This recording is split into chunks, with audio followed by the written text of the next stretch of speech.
Allah Akbar. As- Assalamualaikum warahmatullahi wabarakatuh. A'udzu billahi minasy syaithanir rajim. Bismillahirrahmanirrahim. Alhamdulillahi rabbil alamin wassalatu wassalamu ala asyrafil anbiya'i wal mursalin.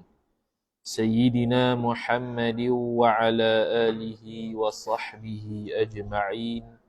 سبحانك لا علم لنا إلا ما علمتنا إنك أنت العليم الحكيم ولا حول ولا قوة إلا بالله العلي العظيم رب اشرح لي صدري ويسر لي أمري واحلل عقدة من لساني يفقه قولي وسدد لساني واهد قلبي بحق نبيك محمد صلى الله عليه وسلم اللهم أغننا بالعلم وزينا بالحلم وأكرمنا بالتقوى وجملنا بالعافية نوينا التعلم والتعليم والتذكر والتذكير والنفع والانتفاع والإفادة والاستفادة والحث على التمسك بكتاب الله وسنة رسوله صلى الله عليه وسلم ودعاء إلى الهدى والدلالة على الخير ابتغاء وجه الله مرضاته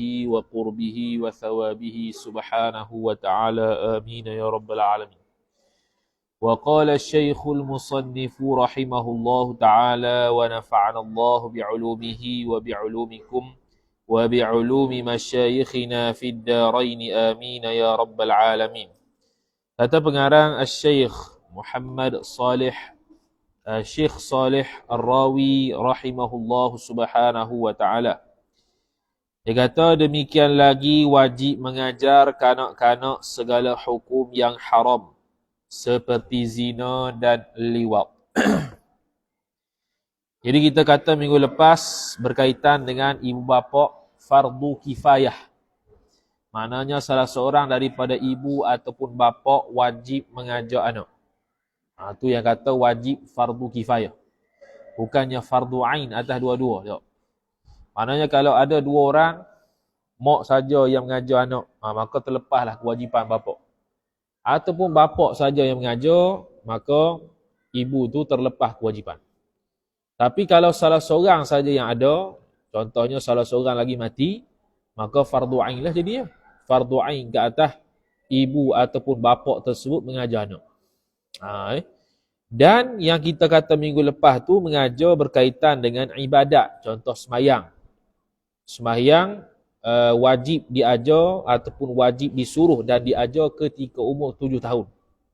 Dan kalau dia tak semayang sampailah umur 10 tahun, tak semayang juga, maka boleh pukul. Dan apa nama tu? Ini jelas adalah hadis Nabi SAW yang suruh pukul umur 10 tahun kalau tak semayang. Dan suruh mengajar dan juga suruh semayang pada umur 7 tahun. Bukan suruh semayang saja, suruh mengajar sekali. Tapi dalam bab puasa tidak ada dalil berkaitan dengan suruh puasa 7 tahun dan suruh pukul 10 tahun. Kalau tak puasa. Tapi ulama kata begitu juga kerana atas dalil qiyas. Dia qiyaskan kepada hadis sembahyang. Maka puasa pun sama juga, umur 7 tahun disuruhkan berpuasa, qadar kemampuan. Kalau dia boleh puasa pukul 12, 12 lah. Asalkan suruh puasa tu sudah ada.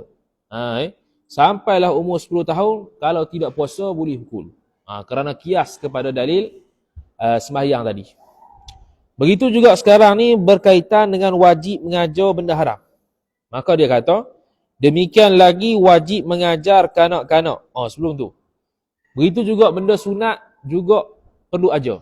Sugi, sembahyang sunat dan sebagainya. Juga boleh mengajar. Tapi tahap wajib tu tidak wajib lah. Tapi boleh diajar. Dan sekarang ni benda yang haram pula. Dia kata, demikian lagi wajib mengajar kanak-kanak segala hukum yang haram. Seperti zina. Sama ada kita cakap direct, zina tu haram dan sebagainya. Kita beri penerangan dan sebagainya. Ataupun dia tengok kartun contohnya. Tengok kartun-kartun, sambil-sambil tengok kartun, kita tengoklah, kawan ni pegang perempuan ini hukum haram. Saja-saja gitu. Walaupun dia blur tu, cakap gitu, maka dia tersimpan dalam memori dia tu. Nanti akan datang dia ingat balik, oh ni yang kata haram ni. Dia dah set dalam minda dah. Umur 7 tahun. Seperti zina dan liwat. Liwat ni jalan dubur. Sama ada lelaki atau perempuan. Sama ada isteri ataupun bukan. Lelaki sama lelaki, liwat. Kalau perempuan dengan perempuan tak ada lah. Nak cocok dengan apa? Lelaki dengan isteri boleh. Iaitu dia setubuh kut dubur. Maka dia panggil liwat. Hukum dia haram. Iaitu liwat tu, laki-laki dengan laki-laki. Hak tu, kenapa dia kata gitu? Kerana ghalibnya begitu. Tanpa menafikan suami cocok dubur tu pun dia panggil liwat. Tapi kalau perempuan sama perempuan tak ada liwat lah. Sebab dia tu tak boleh nak cocok mana-mana. Tak ada alat. Semua plain belaka. Dan mencuri. Kena kata curi tu haram. Budak sekolah contohnya. Pesan siap-siap jangan mencuri pensel orang. Jangan mencuri permadam orang. Kita teringat dulu je satu. Duduk sebelah Hindu. Curi semua barang itu. Ada tu. Curi semua. Pandai curi tau. Kita letak pensel sini, kali tempat lain hilang pensel. Parok tu. Dia buah lambek dia. Dahsyat tu. Gaduh apa. Tu dah je satu. Rasa nak tukar tempat lah. Dah lah setahun nak kena duduk tepi dia ni. Aduh. Hindu. Tak tahu Hindu tu hidup ke tak. Aduh, nama lupa habis. Dan minum arak. Minum arak hukum ni haram. Arak ni maksudnya benda-benda yang memabukkan. Apa-apalah yang mabukkan. Kita tahu tu mabuk, kita makan juga haram. Dia masuk dalam bab arak. Jadi setiap benda yang memabukkan hukumnya adalah haram. Tak semestinya minum arak. Kalau makan nasi, contoh kita tahu makan nasi ni ada benda memabukkan ni. Kita pun makan juga mabuk sungguh. Hukum dia haram. Jadi wajib ajar anak benda-benda haram tersebut. Kemudian, dan segala yang memabukkan. Samalah dia kiah kepada arak. Segala yang memabukkan. Jikalau apa maksudnya? Jikalau apa? Memabukkan jikalau apa? Jikalau apa?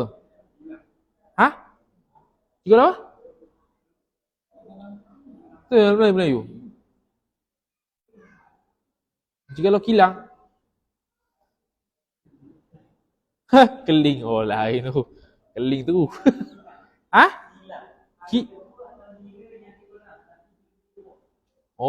Gitu. Siapa nak baca? Kita pun tak tahu. Dia sejenis air lah. Kilang. Jikalau kilang sekalipun. Kilang tu ialah air tebu ataupun nira yang diperam tapi belum menjadi tuak. Jadi mabuk lah. Dia belum menjadi tuak. Diperam, belum menjadi tuak, minum dah. Jadi mabuk juga. Jadi mabuk juga. Habis.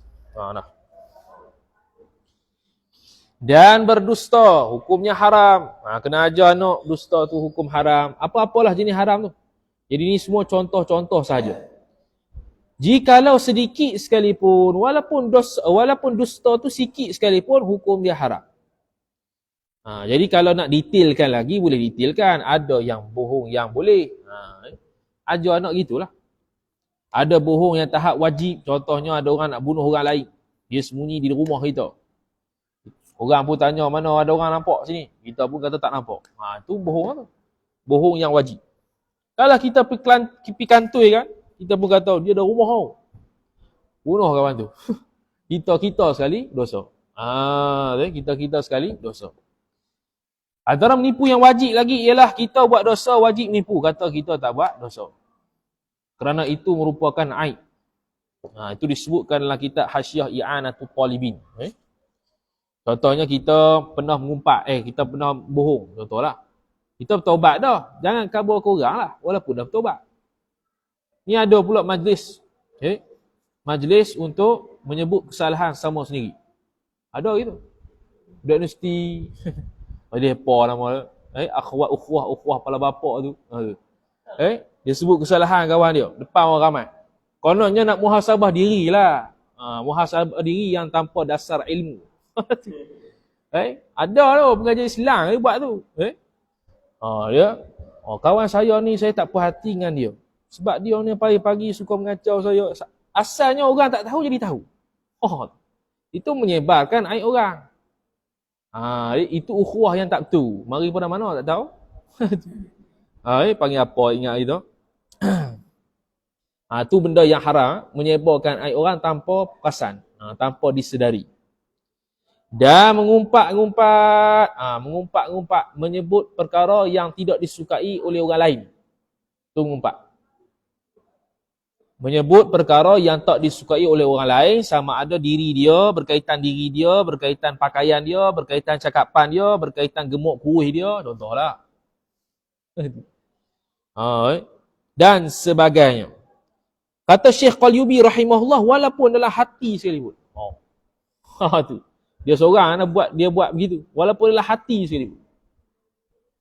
Tuan Minal Al-Fatani dalam kitab Aqidatun Najin dia buat satu peringatan.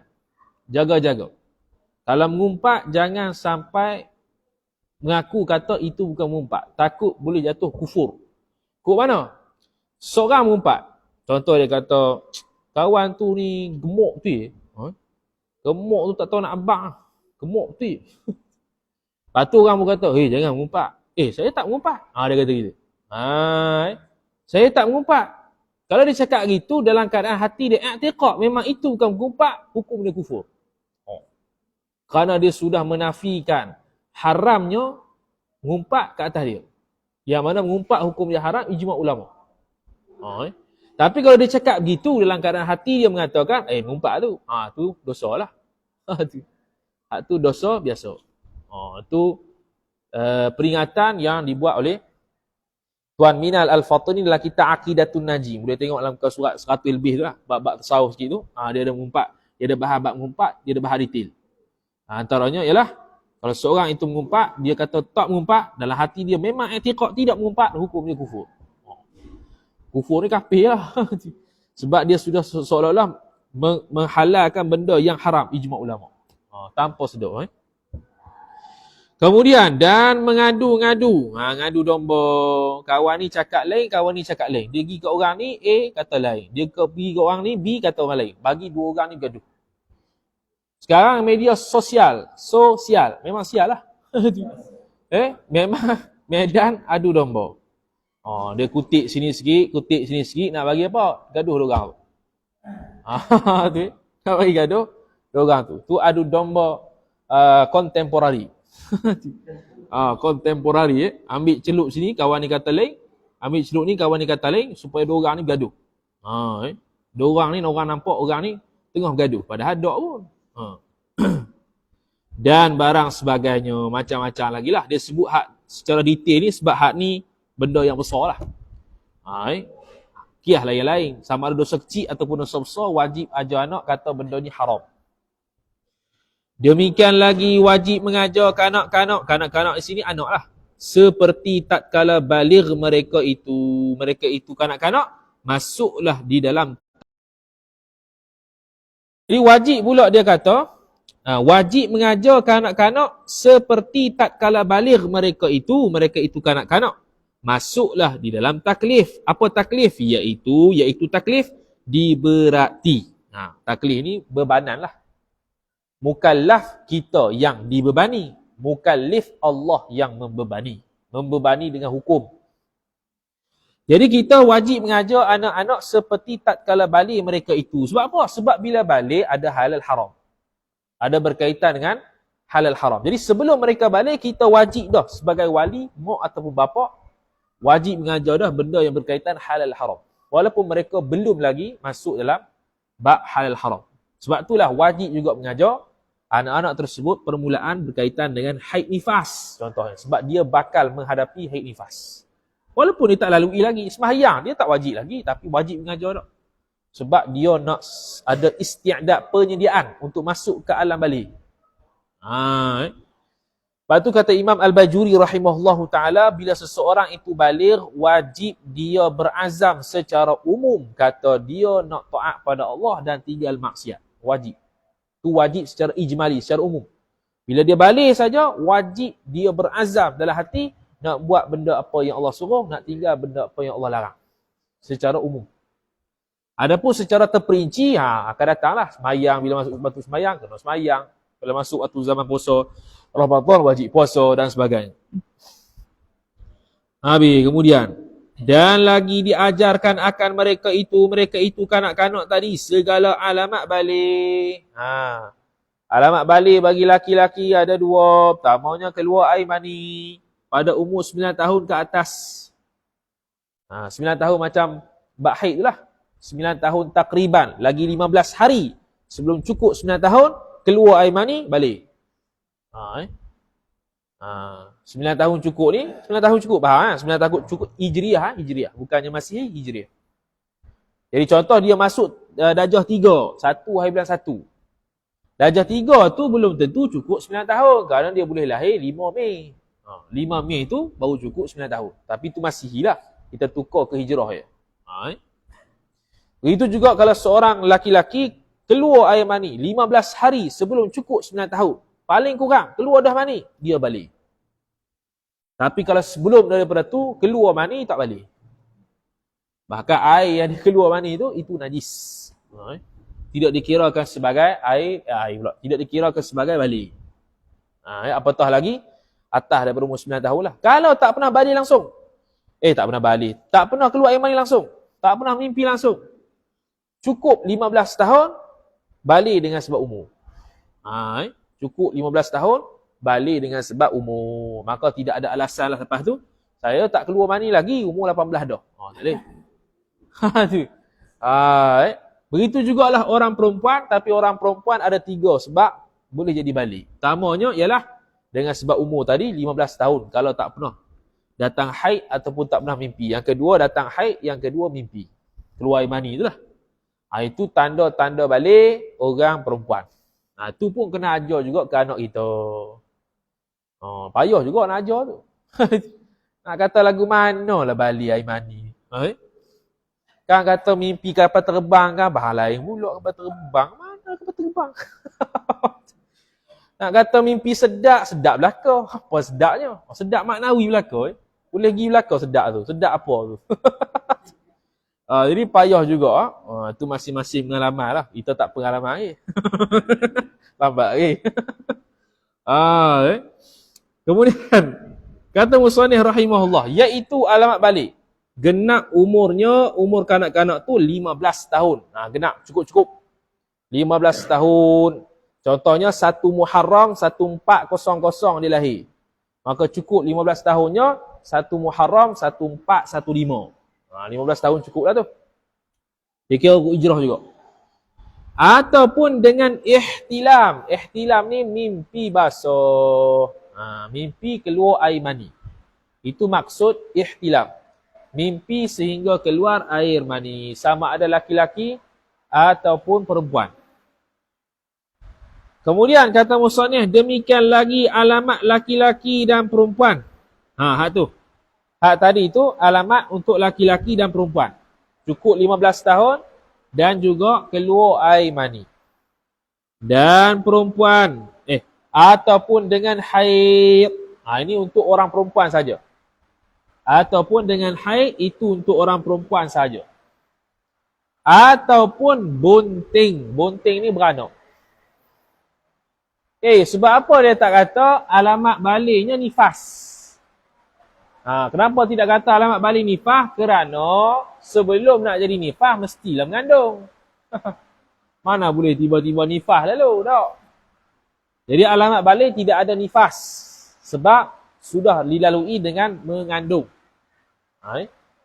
Boleh dah seorang itu, dia tu alamat balik dia mengandung tanpa haid? Boleh.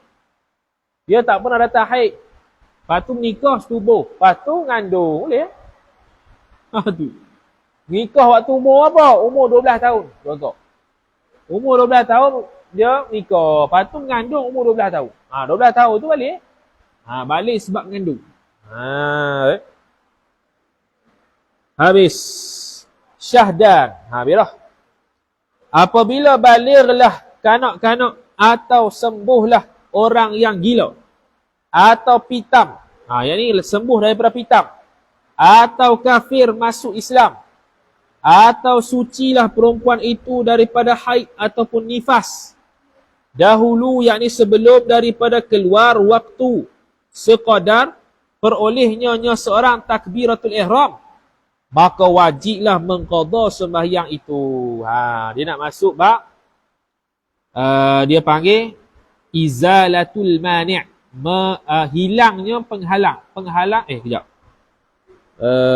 Mana tadi? Betul lah. Dia panggil izalatul mani'. Hilangnya penghalang kewajipan sembahyang. Contoh balik. Contoh kanak-kanak. Kanak-kanak asalnya tak wajib sembahyang.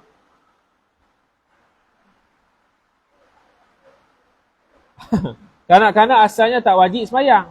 Kalau dia sembahyang, silalah. Tiba-tiba contohnya, andai kata, tengah-tengah sembahyang tu, dia balik. Balik lagu mana? Sama ada balik dengan sebab umur. Contoh, dia dulu lahir pukul 2 petang. Dia dulu lahir pukul 2 petang. Sekarang ni dia umur 15 tahun. Tapi tak cukup lagi. Dia cukup sehari pukul 2 petang. Dia sembahyang zuhur pukul 1.58. Okay? 1.58. Lagi 2 minit lagi nak cukup 15 tahun. Mana balik dengan sebab umur. Dia pun sembahyang 1.58. Allahu Akbar. Masa tu tak wajib sembahyang ni. Sebab dia masih belum balik. 2 minit kemudian tiba-tiba balik. Dalam keadaan sembahyang. Wajib dia sempurnakan sembahyang. Wajib dia sempurnakan sembahyang. Ataupun dia ni balik pada waktu sebelum maghrib. Ataupun tak mau maghrib ni. Kita contoh balik sebelum masuk waktu asar. Balik sebelum masuk waktu asar. Dia tak sembahyang lagi. Asar pukul 4 petang contohnya. Pukul 3.59 balik. Tinggal lagi seminit lagi nak masuk asar. Adakah wajib dia buat zuhur? Jawapannya wajib kerana dia dapat masa qadar takbiratul ihram. Takbiratul ihram berapa saat? 2 saat je. 2-3 saat. Ni lagi seminit nak masuk asar. Maka dia wajib qadha zuhur. Qadha zuhur. Okay. Siapa lagi dia bagi situasi tadi? Orang gila pula. Samalah orang gila dengan pitam. Orang gila dan pitam. Dia sembuh seminit lagi sebelum masuk waktu asar. Sembuh. 3.59 sembuh. Maka orang ni wajib qadha sembahyang zuhur. Sebab dia dapat qadar masa takbiratul ihram. Lagi dia bagi apa tadi? Suci perempuan masuk Islam. Orang kafir ni masuk Islam 3.59. Ada seminit lagi nak masuk asar. Dia pun sudah masuk Islam. Seminit lagi masuk waktu asar. Seminit ni sempat qada takbiratul ihram. Maka dia wajib qada zuhur. Wajib qada zuhur. Apa lagi? Suci perempuan daripada haid dan nifas. Sama juga. 3.59 suci haid. Suci nifas. Seminit lagi nak masuk asar. Dia wajib qada sembahyang zuhur. Ni kalau untuk sembahyang zuhur atau sembahyang subuh dan maghrib. 3 yang kita bagi contoh ni. Untuk sembahyang zuhur, maghrib dan subuh. Mana sebelum seminit lagi sebelum habis subuh kering, suci. Maka wajib qada subuh. Sembuh daripada gila, seminit lagi sebelum habis subuh, wajib qada subuh. Begitulah. Ini untuk sembahyang subuh, zuhur dan maghrib sahaja. Kalau untuk kategori hilangnya penghalang tadi pada waktu isyak dan asar, dia ada benda lain pula. Contohnya dia tu balik. Contoh kita kata maghrib pukul 7. Dia balik pada 6.59 minit. Dia balik. Dia tak sembahyang zuhur, dia tak sembahyang asar. 6.59 minit dah balik. Lagi seminit lagi masuk maghrib. Jadi dapat tak qadar takbiratul ihram? Dapat. Dia wajib qada zuhur dan asar. Bukan asar sahaja. Sebab apa? Sebab zuhur dan asar ialah sembahyang yang boleh dijamakkan. Sama jugalah waktu isyak. Subuh pukul 6. 5:59 suci haid. Suci nifas. Balik baru masuk Islam. Sama.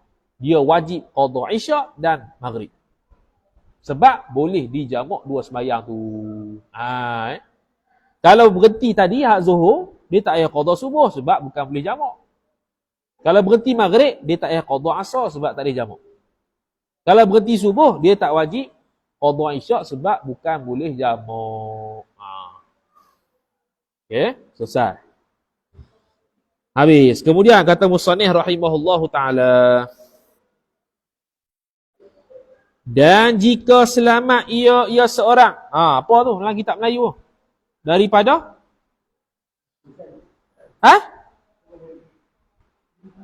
mana? Dia kata apa? Bencana. Oh, itu. Oh, sini bacaan. Bencana yang melintang. Oh, itu. Oh, faham. Bencana. Kita duk baca apa tadi? Bacaan apa pula bacaan melintang ni? Oh, bencana faham . Okey. Dia kata, mana tadi hilang dah. Dan jika selamat ia seorang daripada suatu bencana. Bukan bacaan bacaan. Sini bacaan. Kitab saya ni dua-dua bacaan belaka. Jadi bencana tu betul. Bencana yang melintang. Melintang ni yang menimpa. Okey, selamat. Okey, dia nak bincang pasal apa pula ni? Dia nak bincang gini. Oh, tadi kita lupa. Okay, tadi betul dah. Cuma nak tambah sikit je. Hak tadi di hujung waktu. Ni di awal waktu pula. Okay, kita cerita dulu lah. Baru baca faham. Okay, tadi tu di hujung waktu. 1 minit kan. Okay, kalau mari di awal waktu. Kalau ni dia panggil turuwul mani'. Turuwul mani' ni datang penghalang. Okay, contoh di awal waktu. Dia asalnya suci. Contoh haid lah. Haid nifas. Haid, nifas, gila. Masuk sini. Haid, nifas, gila. Dia suci. Dia tak gila. Masuk waktu zuhur pukul 1. Lepas tu, 10 minit kemudian mari haid. Mana? 1 10 minit lah. Pukul 1 zuhur. 1 10 minit mari haid. Atau mari nifas. Atau gila. Okay. Adakah dia gila ataupun dia haid nifas tu sampai habis waktu zuhur? Adakah saat lagi selepas dia suci dia wajib qada zuhur? Soalan dia. Wajib qada zuhur ke tidak? Tadi di hujung waktu kan? Ni di awal waktu. Beza tu. Jadi kalau di awal waktu, adakah dia wajib qada zuhur ataupun tidak kalau mari haid 1:10 ataupun nifas ataupun gila? Okey, dia kena tengok pula. Biasanya kalau orang sembahyang zuhur 4 rakaat, kalau buat qadar rukun, berapa minit habis? Contoh kita kata 5 minit. Qadar rukun Qadar rukun ni 13 rukun je lah. Sunat-sunat pun tak buat. Bukan tak suruh buat. Mana nak ambil kira masa? Fatihah, kita kata seminit lah. Sebab kita baca bertajwid sikit. Lepas tu, takbir-takbir apa semua tu, tak ada tasbih apa semua tak ada. Kira lebih kurang 5 minit untuk 4 rakaat. Okey, 5 minit. 5 minit ni untuk orang yang sihat sahaja. Sihat ni maksudnya orang yang bukan kecil dedah, bukan istihadah, bukan keluar najis sokmo-sokmo. Biasa macam kita. Yang sihat ni. Okay. Maka 5 minit ni, kalau lepas daripada 5 minit, masuk waktu zuhur, dia mari haid, dia mari nifas, dia mari gila. Kalau melepasi 5 minit, bila masuk waktu zuhur, dia wajib qada zuhur. Okay, sekarang ni kembali pada soalan. Tadi masuk zuhur pukul 1. Pukul 1:10 mari haid atau mari nifas ataupun gila. Wajib tak qada sembahyang? Wajib. Sebab apa? Dah lebih 5 minit. Ataupun pukul 1 zuhur. Pukul 1 5 minit mari gila. Mari haid. Mari nifas. Sama juga perlu qada. Sebab apa? Sebab 5 minit saja masa yang diambil untuk buat 4 rakaat sekurang-kurangnya. Akhafu mungkin maksudnya sekurang-kurangnya maksudnya qadar rukun saja. Okay, itu bagi orang sihat sahaja. Bagi orang sakit pula. Ni kias lah macam tadi. Kias setiap waktu sama Awal waktu, kias Okay, kalaulah seorang itu orang yang tak sihat. Tak sihat ni maksudnya orang yang kecil dedah, istihadah, apa lagi? Ketut berterusan, apa-apalah, salasil bau, salasil madhi, keluar madhi berterusan. Maka orang ni dia kena tambah waktu. Waktu apa? Waktu bersuci. Okey, kalau contoh perempuan haid nifah, bukan. Kalau contoh bukan haid nifah. Kalau contoh orang yang kecil dedah, istihadah dan sebagainya, berapakah masa yang diperuntukkan untuk cuci farah dia, untuk cuci zakat dia? Sekali dengan wuduk lah. Contoh kita kata 5 minit juga. Contoh. Ni kias sendiri korang lah. Ni contoh ya. Jadi dia kena memerlukan 10 minit paling kurang untuk selesaikan sembahyang zuhur. Jadi bagi orang macam ni, kalau contoh pukul 1 masuk zuhur, pukul 1.5 minit, mari nifas, mari haid, mari gila. Dalam keadaan dia tu orang yang tak sihat. Orang yang pesen kecil dedah. Maka 1.5 minit, pukul 1 sampai 1.5 minit saja, hak tu tak memadai untuk masuk waktu sembahyang dan juga bersuci. Maka dia tak perlu qada. Dia tak perlu qada. Sebab apa? Tak cukup masa. Tidak ada masa yang memungkinkan dia boleh sembahyang ketika tu. Maka tak ada. Dia tak payah qada. Relax dah. Relax sudah. Itu masuk di awal waktu. Okey, ni di akhir waktu pula. Contoh waktu asar, akhir waktu asar. Tadi akhir dah. Ni akhir lain pula. Masalah lain pula. Akhir waktu asar dengan akhir waktu isyak. Contoh, ni masalah untuk orang gila. Contohnya, maghrib pukul 7. Dia mari gila, dia sembuh gila silap. Dia sembuh gila pukul 6.58. Okey, pukul 7 maghrib. Dia gila, 6.58 sembuh. 6.58 sembuh. Lagi 2 minit nak masuk maghrib. Dapat tak qada takbiratul ihram? Dapatlah. Cumanya tiba-tiba pukul 7 suku gila balik. 7 suku gila balik sampai subuh. Soalan. Nanti dia sembuh, adakah wajib qada asar serta zuhur ataupun tidak? Jawapannya ialah dia kena tengok pula tempoh waktu dia bersuci berapa minit. Ambil wuduk saja. Contoh 3 minit lah contoh. 3 minit. Kemudian sembahyang rukun untuk asar berapa minit? Contoh 5 minit, 8 minit. Sembahyang untuk zuhur qada rukun berapa minit? 5 minit. Campur jadi 13. Jadi sekurang-kurangnya dia kena tidak gila 13 minit. Daripada 6.58 sampai tambah 13 minit, kalau dia dalam keadaan tidak gila ketika itu, maka dia wajib qada selepas dia sembuh daripada gila. Tapi kalau tempoh 6.58 sembuh, tiba-tiba pukul 7 mari balik, 2 minit je, tu tak cukup lah. Tu tak wajib qada zuhur, tak wajib qada asar. Ataupun 6.58 habis gila, 7, 5 minit, datang balik gila. Tu pun tak cukup juga masa. Tak wajib qada asar, tak wajib qada zuhur. Tu.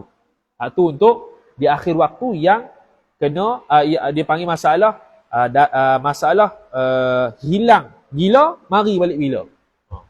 Hilang gila, mari balik gila.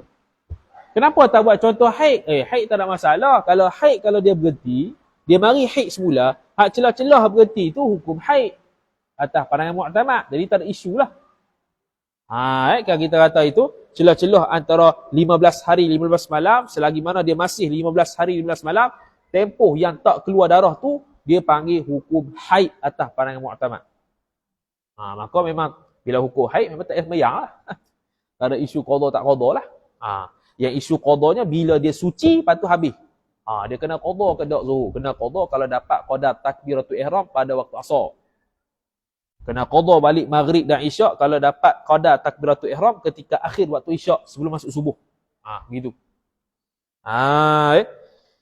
Jadi inilah maksud selamat daripada bencana tu. Bencana apa? Gila mari balik.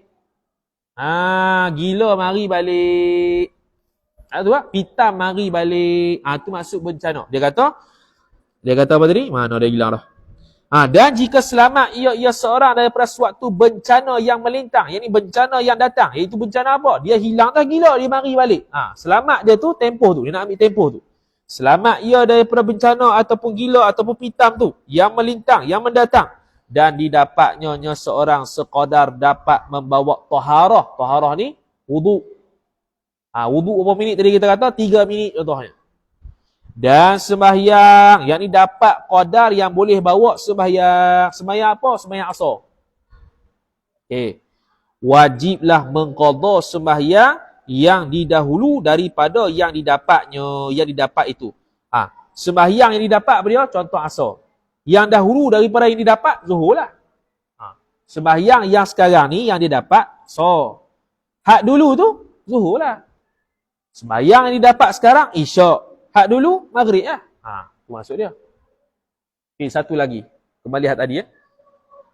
Kita kata apa tadi? Kalau seorang yang gila ataupun pitam, sembuh 6.58. Lepas tu, dia sembuh 7 suku mari balik gila.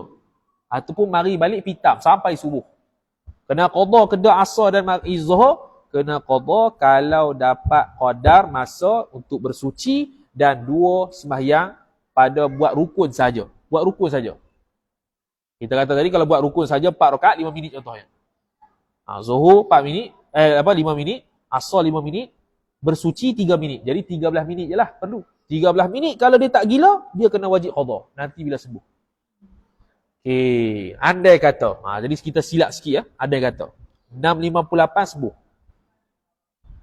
6.58, 8 minit mari balik.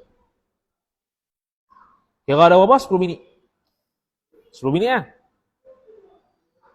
10 minit ni dia wajib qadha ke tak wajib qadha terus? Jawapan dia wajib qadha asar sahaja. Sebab apa? Qadha suci 3 minit. Asar 5 minit, 8 minit. Muat lah. Kalau untuk zuhur tak muat sebab kena 13 minit. Sedangkan dia hanya sembuh 10 minit. Maka az-zuhur tak payah qadha. Asar sahaja. Ni kalau untuk yang sembuh penyakit mari semula. Sembuh penyakit mari semula. Ni biasa orang gila lah kena ambil perhatian ni. Orang tak gila tak ada masalah itu ni. Kemudian kata musannif rahimahullahu taala, habis dah betul?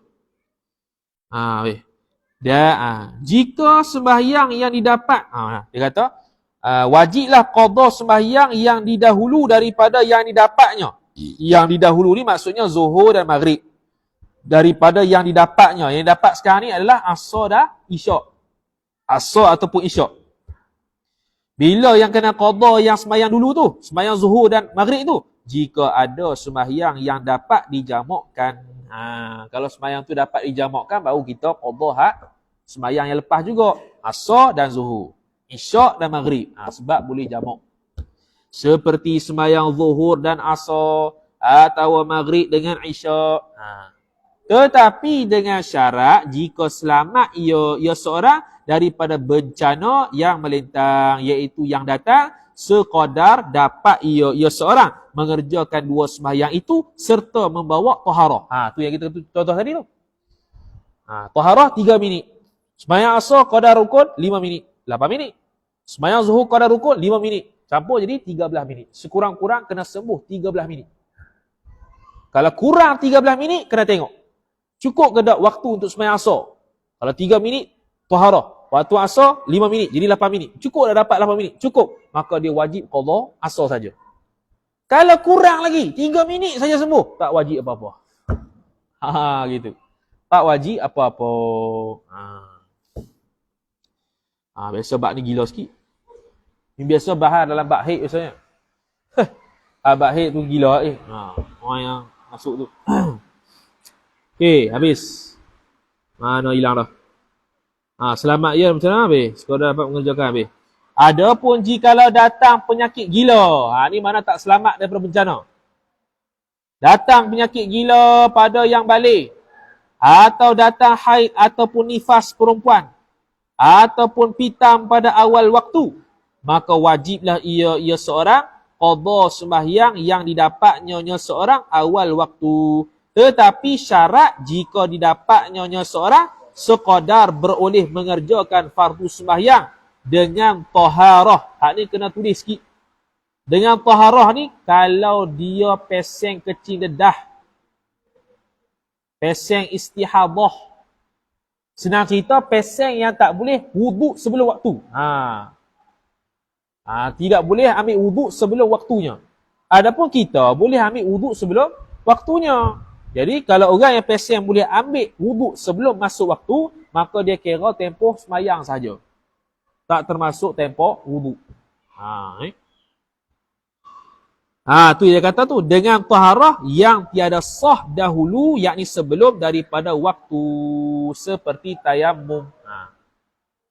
Orang tayamum tidak boleh ambil sebelum waktu, dia kena masuk waktu baru boleh tayamum. Jadi berapa qadar dia tayamum sekali dengan sembahyang zuhur? 10 minit contohnya. Kalau dapat 10 minit waktu selepas masuk waktu, wajib qada sembahyang kalau dia mari haid, nifas dan sebagainya. Habis. Faslun. Wallahu ta'ala a'lam. A'udzu billahi minasyaitonir rajim. Bismillahirrahmanirrahim. Alhamdulillahi rabbil alamin wassalatu wassalamu ala asyrafil anbiya'i wal mursalin sayyidina Muhammad wa ala alihi wa sahbihi ajma'in. Allahumma zidna ilma warzuqna fahma. Allahumma zidna ilma warzuqna fahma. Allahumma zidna ilma warzuqna fahma. Wa sallallahu ala sayyidina Muhammad wa ala alihi wa sahbihi wa baraka wa sallam. Walhamdulillahi rabbil alamin. Wassalamu alaikum warahmatullahi wabarakatuh.